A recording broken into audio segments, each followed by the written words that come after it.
तरीके से चुनाव लड़ती है और जिस तरीके से चुनाव लड़ा है और चुनाव आयोग ने कोई एक्शन नहीं लिया, वो कह रहे हैं कि चुनाव आयोग मर चुका है, सफेद कपड़ा भेंट करना होगा। बीजेपी ऐसे ही चुनाव लड़ती है, ये बीजेपी के चुनाव लड़ने का तरीका है। अखिलेश यादव ने ये बड़ी बातें कही, साथ ही कह दिया कि चुनाव आयोग लगता है कि मर चुका है और अब सफेद कपड़ा यानी कि कफन की तरफ जिक्र किया। कह रहे हैं कि सफेद कपड़ा भेंट करना होगा हमें इलेक्शन कमीशन को। संबित पात्रा अकेले नहीं, कई और ऐसे नेता हैं जो अखिलेश यादव के इस बयान पर माफी की मांग कर रहे हैं। लेकिन अखिलेश यादव कह रहे हैं मिल्कीपुर को लेकर कि बीजेपी ने यहां निष्पक्ष तरीके से चुनाव नहीं होने दिया, यानी कि लोगों को वोट नहीं डालने दिया गया। दरअसल अखिलेश यादव ये कह रहे थे कि जो लोग वोटिंग करने के लिए घर से निकल रहे थे, पुलिस उनके आई कार्ड चेक कर रही थी, उनके पहचान पत्र चेक कर रही थी, जो कि पुलिस का काम नहीं है। जबकि पुलिस ने सफाई में कहा कि हम वोटर्स के नहीं, हम उन चुनाव अधिकारियों के जिनकी ड्यूटी लगी थी उनके आई कार्ड चेक कर रहे थे। अब ये बयान तो चल रहे हैं, वार पलटवार चल रहे हैं, लेकिन अखिलेश यादव का ये बयान विवादों में अब आ गया है, अलग अलग तरीके से इसका विरोध हो रहा है। साथ ही साथ आप जानिए इस पूरे मामले को लेकर जियाउर रहमान बर्क ने क्या कहा। उन्होंने कहा मिल्कीपुर चुनाव में बड़ी गड़बड़ी हुई है, बड़ी गड़बड़ी का अंदेशा है। वो कह रहे हैं हमारी पार्टी शिकायत करती रही लेकिन हमारी कोई सुनवाई नहीं हुई, पुलिस की मदद से चुनाव में गड़बड़ी हुई है। ये जियाउर रहमान बर्क की तरफ से कहा गया कि पुलिस की मदद हुई इस चुनाव में गड़बड़ी करने की और तब जाकर ये गड़बड़ी हुई है। एसपी इन सब से उबरकर चुनाव जीतेगी, यानी कि यहाँ गड़बड़ी की बात भी कह दी और ये भी कह दिया कि एसपी यानी कि समाजवादी पार्टी चुनाव जीतने वाली है इन सब गड़बड़ियों के बावजूद। सवाल ये कि क्या वाकई गड़बड़ी हुई है, अगर हुई भी है तो क्या इस तरह के शब्दों का इस्तेमाल करना चाहिए था। अब जियाउर रहमान बर्क और अखिलेश यादव को आपने सुना, इस पूरे मामले को लेकर अखिलेश यादव के समर्थन में आ गए हैं चंद्रशेखर भी।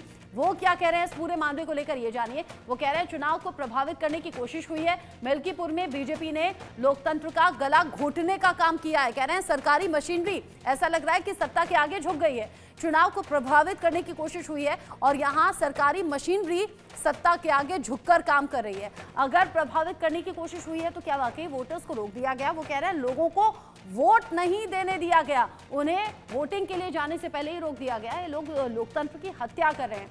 वो कह रहे हैं कि यूपी सरकार ने जो कुछ किया है वो अपराध की श्रेणी में आता है, आने वाले समय में जनता उन्हें जवाब देगी। यूपी सरकार पर सीधे आरोप लगा दिया चंद्रशेखर ने और इससे पहले अखिलेश यादव ने चुनाव आयोग के लिए कह दिया कि चुनाव आयोग मर चुका है। अब ये सवाल मिल्कीपुर उपचुनाव को लेकर है, उसकी वोटिंग को लेकर है और इंतजामों को लेकर है। कह रहे हैं कि पुलिस की मदद से ही ये पूरी गड़बड़ी हुई है। अब इस पूरे मामले को लेकर जगदंबिका पाल क्या कह रहे हैं ये भी सुन लीजिए। वो कह रहे हैं कि जब वो अयोध्या में जीते तो चुनाव आयोग ठीक था, वहां कोई गड़बड़ी नहीं हुई। मिल्कीपुर में हार रहे हैं तो धोखाधड़ी का आरोप लगा दिया जा रहा है। वो कह रहे हैं कि अखिलेश को अपने बयानों के लिए माफी मांगनी चाहिए। इससे पहले संबित पात्रा को भी आपने सुना, उन्होंने कहा कि यहाँ भाषा की मर्यादा को तार-तार कर दिया गया और जो कहा है उसके लिए माफी मांगी जाए, क्योंकि चुनाव आयोग एक बड़ी सम्मानजनक एक विभाग है जिस पर आपको इस तरह के बयान देने से बचना चाहिए और अब जो बयान दिया गया है उस पर माफी मांगनी चाहिए। यहाँ जगदंबिका पाल कह रहे हैं अयोध्या में जीत जाते हैं तब कोई गड़बड़ी नहीं होती, लेकिन यहाँ मिल्कीपुर में अगर अंदेशा हो रहा है कि आप हार रहे हैं तो यहाँ गड़बड़ी का आरोप आपने लगा दिया। आरोप है, प्रत्यारोप है, लगातार बातें सामने आ रही हैं। रवि किशन क्या कह रहे हैं वो भी जानिए। वो कह रहे हैं कि अखिलेश यादव का बयान बेहद ही दुर्भाग्यपूर्ण है। अखिलेश ने लोगों को गुमराह करने का काम किया है और अखिलेश यादव बार बार लोगों को झूठ बोलने का काम कर रहे हैं। रवि किशन कह रहे हैं कि जीतते हैं तो इलेक्शन कमीशन पर कोई सवाल नहीं होता, ईवीएम पर कोई सवाल नहीं होता और अब जब हार रहे हैं तो बहुत से सवाल उठ रहे हैं। यानी कि मिल्कीपुर चुनाव में हारने की बात यहां बीजेपी कर रही है और कह रही है कि अखिलेश यादव ने बयान बड़ा दुर्भाग्यपूर्ण दिया है और इस पूरे बयान पर अखिलेश यादव को माफी मांगनी चाहिए। लोगों को गुमराह कर रहे हैं और झूठे आरोप लगा रहे हैं। जब जीतते हैं तब कोई गड़बड़ी नहीं होती, हार रहे हैं तो हार के डर से बौखलाहट में इस तरह के बयान वो दे रहे हैं। बातें अलग अलग तरह की सामने आ रही हैं, आरोप प्रत्यारोप हो रहे हैं। इस पूरे मामले को लेकर अलग अलग पार्टी के प्रवक्ता मेरे साथ में जुड़ गए हैं, उनसे भी बात कर लेते हैं। मेरे साथ में अश्विनी शाही जी हैं, नेता बीजेपी। मेरे साथ में मयंक शुक्ला हैं, समाजवादी पार्टी के प्रवक्ता। वैभव त्रिपाठी मेरे साथ में जुड़ गए हैं, कांग्रेस के प्रवक्ता। आप सभी का इंडिया न्यूज पर स्वागत। सबसे पहले मयंक शुक्ला जी, आपसे मैं सवाल करना चाहूंगी। चुनाव जैसे कि बीजेपी कह भी रही है, चुनाव अगर जीत जाते हैं तब कहते हैं कोई गड़बड़ी नहीं है, अयोध्या जैसी जगह पर भी जीते तो कहा कोई गड़बड़ी नहीं। अब वो कह रहे हैं कि हार के डर से ये बयान दे दिया है क्या?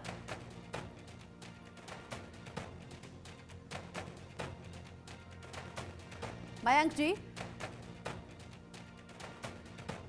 जी जी जी, आवाज आएगी। आपकी आवाज़ ठीक से आ नहीं रही है। आपका ऑडियो थोड़ा सा प्रॉब्लम कर रहा है, इसे ठीक कराने की कोशिश करते हैं। तब तक सवाल मैं अश्विनी शाही जी से कर लेती हूँ। अश्विनी जी, अखिलेश यादव का ये जो बयान है कि चुनाव आयोग लगता है कि मर गया, ये सुविधा के हिसाब से क्यों बयान सामने आते हैं, अपनी सहूलियत के हिसाब से क्यों सामने आते हैं? जब जीतते हैं तब ईवीएम भी ठीक होती है, निष्पक्ष चुनाव भी होता है, वहां कोई गड़बड़ी नहीं होती। रचना जी, अखिलेश जी का ये बयान पूर्णतया हताशा और निराशा, हार की जो हो रही है उनको मिल्कीपुर में, उससे प्रेरित होकर ये बयान है। वो जान चुके हैं कि एक अयोध्या नरेश के रूप में जिसको पेश किया था, उसके पुत्र की हार हो रही है और ये मैसेज पूरे देश में बड़ा गलत जा रहा है, यानी कि समाजवादी पार्टी की करारी हार होने जा रही है। आज ये जो बयान दे रहे हैं कफन और इसकी क्यों करना बात, आप अयोध्या में जब चुनाव जीते तो उस समय तो आपने न कोई एप्लीकेशन दिया, न कभी कहा कि यह ईवीएम खराब है। इस बार देखिए ईवीएम बेवफा नहीं है, इस बार चुनाव आयोग ही बेवफा हो गई। इन लोगों को ये कहने का मौका क्यों मिल रहा है, काम किया नहीं। एक बार काठ की हांडी अयोध्या में चढ़ गई तो बार बार तो चढ़ती नहीं है। इसलिए अयोध्या जीतने का जो इन लोगों ने एक वो स्वांग रचा था कि जीत गए, देखिए किस तरीके से उनको पहली बार के सांसद को संसद में अगली सीट पर बैठाते थे। सीट अलाट हुई तो खैर वो पीछे हो गए, लेकिन अगली सीट पर बैठाकर जो नुमाइश कर रहे थे उसका एक मैसेज जाएगा, क्योंकि उन्हीं का बेटा जो अयोध्या नरेश जिनको घोषित किया, अयोध्या नरेश तो खैर एक ही है, राजा रामचंद्र जी, राजा पुरुषोत्तम भगवान राम जी, लेकिन उनके बराबर उनको पेश करने की कोशिश की गई। आज मिल्कीपुर की जनता ने बता दिया है कि हो सकता है हमसे गलती हो गई हो और एक छोटा सा सुधार, भूल सुधार जो योगी जी की नीतियों में आस्था रखते हुए, कॉन्फिडेंट है और आप कह रहे हैं कि मिल्कीपुर से बीजेपी जीतेगी। मिल्कीपुर से बीजेपी जीत रही है, बहुत अच्छी तरीके से जीत रही है, वहां की जनता बोल रही है। इन लोगों ने और क्या स्वांग रचा मैं बता रहा हूं।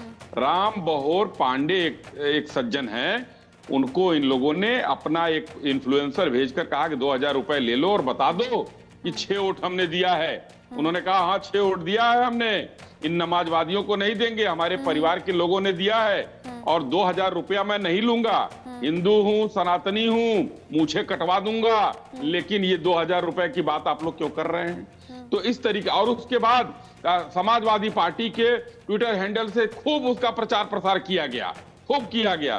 तो ये लोग जान रहे थे कि हम चुनाव हार रहे हैं। इनके प्रत्याशी ने एक बूथ पर जाकर एक एजेंट को धमकाने का काम किया।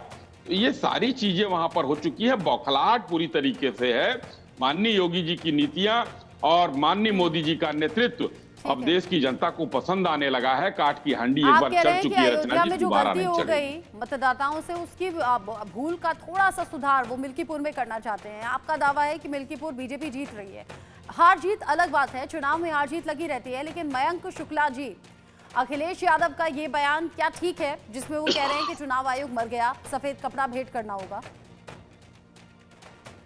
सबसे पहले तो भाजपा प्रवक्ता जो शब्द बोलते हैं, मैं बीच बोलूंगा तो उन्हें बड़ा कष्ट होगा। मयंक जी, माफी के साथ आपको मैं रोक रही हूँ, आपके ऑडियो में बार बार ग्लिच आ रहा है, दिक्कत आ रही है, उसे ठीक कराने की हम कोशिश कर रहे हैं। वैभव त्रिपाठी जी से मैं सवाल कर लेती हूँ। वैभव जी, आप बताइए, अखिलेश यादव का बयान ठीक है क्या?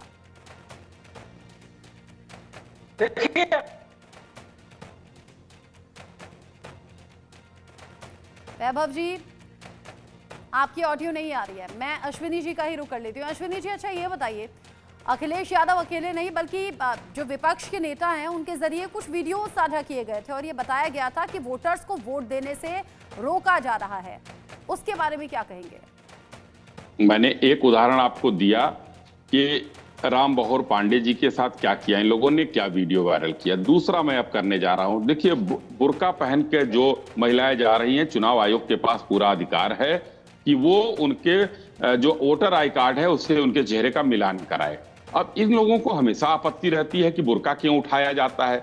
भाई देखिए, चुनाव आयोग में गलत वोटिंग पड़ती है क्योंकि प्रक्रिया जो 70 सालों तक देश ने पीछे देखा है कि किस तरीके से अमेठी में चुनाव हुआ, राजीव गांधी जी चुनाव लड़ रहे थे, वहां पर अगर एक उदाहरण दे रहा हूं 1000 वोट था तो वहां पर जो है 1100 वोट कैसे पड़ रहे थे।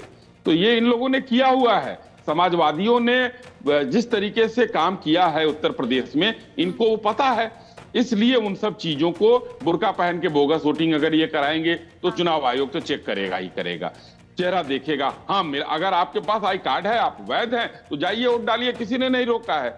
ये लोग हो हल्ला मचा रहे हैं, ये सब हार की हताशा है रचना। जिसमें पोलिंग बूथ तक जाने ही नहीं दिया जा रहा था, पहले से ही रोक दिया जा रहा था, उसके बारे में क्या कहेंगे? ये देखिए, ये तो मिथ्या आरोप लगा रहे हैं ये लोग। ये रामपुर में भी इन लोगों ने लगाया, ये यहाँ भी लगा रहे हैं, और जहां जहां ये हारेंगे, इनको अंदेशा होता है, वहां वहां ये लगाएंगे। और अभी आप देखते रहिए आगे इन लोगों की किस तरीके से ये नेस्तनाबूत होने जा रहे हैं ये लोग आने वाले चुनावों में। जिस तरीके से इस समय माननीय योगी जी की नीतियां, बेहतर काम और माननीय मोदी जी का नेतृत्व जनता के दिलो दिमाग में बैठता जा रहा है, वो सब लोग जान चुके हैं कि ये लोग पार्ट टाइम काम कर रहे हैं। देश की जनता से इनको कोई मतलब नहीं है, प्रदेश की जनता से कोई मतलब नहीं है, विकास से कोई मतलब नहीं है। ये लोग सिर्फ और सिर्फ जनता को बरगलाने और उसके लिए है। अब बताइए, चुनाव आयोग को कफन देने की बात क्या बात है? इसको अगर हम पॉजिटिव वे में लेकर चलें तो जैसे युद्ध होता था और आदमी हार जाता था तो सफेद कपड़ा दिखाता था, वो हार की हताशा है कि सफेद कपड़ा, भैया हम हार चुके हैं, अब आप जीत रहे हो। तो ये स्थिति आकर खड़ी हो गई है। और अगर इन्होंने कफन भेंट किया है तो निंदनीय है, निहायत निंदनीय है। अखिलेश यादव जी को क्षमा मांगना चाहिए देश की संसद से। जिस तरह से बयानबाजी हो रही है, इन बयानबाजियों के बीच में भाषा की मर्यादा को तार तार कर दिया जा रहा है, ऐसे शब्दों का इस्तेमाल कर दिया जा रहा है जो नहीं होने चाहिए। लेकिन इन सब के बीच ही क्या राजनीति इस स्तर तक जानी चाहिए अश्विनी जी? क्योंकि ये किसी एक पार्टी की बात नहीं है, अलग अलग पार्टी के जरिए ये बार बार हो रहा है। जब गरिमा का ध्यान नहीं रखा जाता, अपने पद का ध्यान नहीं रखा जाता, भाषा का ध्यान नहीं रखा जाता, और ये बीजेपी की ओर से भी होता है, अलग अलग मौकों पर होता है। मैं इस बारे में नहीं कह रही हूँ। अब ऐसे में क्या हार जीत इतना ज्यादा इंपॉर्टेंट होती है कि आप सभी चीजों को ताक पर रख दें जो अभी भी हो रहा है? मैं इसके पक्ष में नहीं हूं। भाषाई मर्यादा होनी चाहिए, जो राजनीति को जो है और उच्चतम स्तर पर ले जाता है। मगर देखा गया है कि विरासत में जो है गद्दी मिल सकती है, बुद्धि नहीं मिल सकती है। इस वजह से ये भाषाई मर्यादा और उनके नेता जो निचले स्तर के नेता हैं, अपने अगुआ को देखकर वो मर्यादा तार तार कर दे रहे हैं। ये उचित नहीं है। भाषाई मर्यादा कायम रखनी चाहिए, जो कि लोकतंत्र के लिए एक संबल प्रदान करता है, देश की राजनीति को बीजेपी के नेता भी कई बार ऐसा कर देते हैं, शिखर पर ले जाएगा। जी रचना जी, बीजेपी के नेता भी कई बार ऐसा कर देते हैं अश्विनी जी।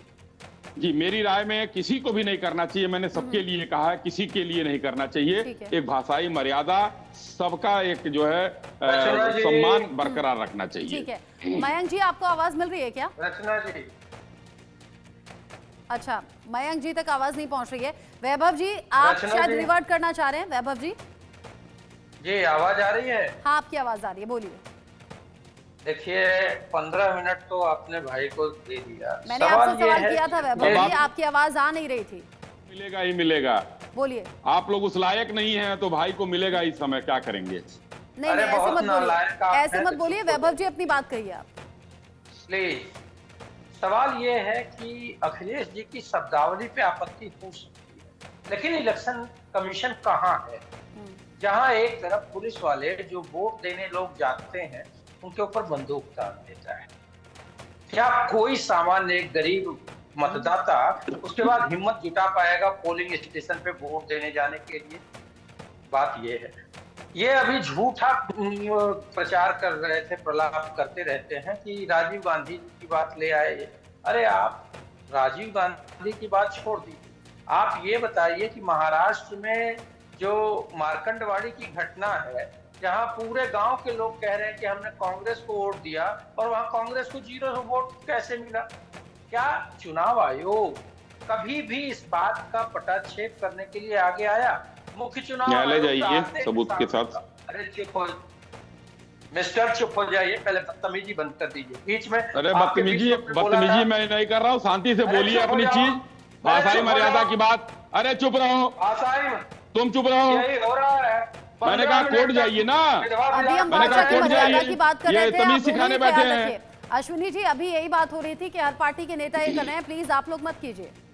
मैंने रचना जी, मैंने कुछ कहा? हाँ, शुरू कहाँ से हुआ? ठीक है, ठीक है। टाइम ये खाना नहीं, खा रहे हैं आपके बीच आपके में, पास अगर टाइम कोई है नहीं कहाँ? बोला, देश तो ने यदि अगर मुझे आपको हटा दिया है। लो अश्विनी जी, अगर आप बीच में बोलेंगे तो वैभव जी रचना बोलने से जी, अगर इनकार एक कर रहे तरफा बात होनी हैं। है तो छोड़ दीजिए। हालांकि ये हेल्दी किसी का डिबेट है इंटरव्यू वैभव जी, ये हेल्दी डिबेट है। ऐसा कोई अपमानजनक शब्द नहीं बोल दिया है। ये सब चलता है, ये सब चलता है। आपकी आवाज आ रही होती तो आप भी बोल रहे होते। आप अपनी बात कहिए। आपको अब मैं भरपूर टाइम दे रही हूँ, आपको भरपूर टाइम दे रही हूँ। आपकी आवाज भी ठीक आ रही है। अब बोलिए ना, आपको कहना क्या है। और आपने जो कहा ना कि बंदूक, आपने कहा ना बंदूक तान दी, लोगों को जाने नहीं दिया गया। अब पुलिस विभाग की तरफ से सफाई ये आई थी कि हम वोटर्स के आई कार्ड नहीं चेक कर रहे थे, हम तो उन लोगों की चेक कर रहे थे जिनकी चुनाव में ड्यूटी लगी थी। अच्छा, आप रहिए मेरे साथ में, आपको रोक रही हूँ दोनों को। आरबीआई की तरफ से प्रेस कॉन्फ्रेंस हो रही है। आरबीआई जरूरी जानकारी शेयर कर रहा है। आरबीआई प्रेस कॉन्फ्रेंस कर रहा है, सीधे लिए चलते हैं।